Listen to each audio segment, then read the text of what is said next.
Hey everyone, in this video I'll show you how to delete your account with Omnigen.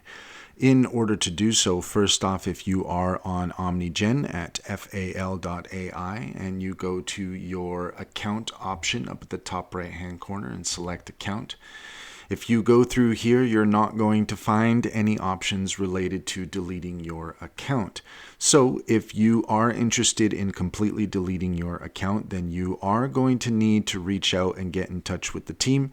In order to do that, if you look at the bottom left-hand corner in the menu, you'll see this option here that says Get in Touch. If we click that, then that's going to bring up this new option here, and you can see that you have the option to open this using your mail. You're going to want to go ahead and select that and hit OK, and then from there you're going to need to reach out and contact the team and let them know that you want to delete your account completely.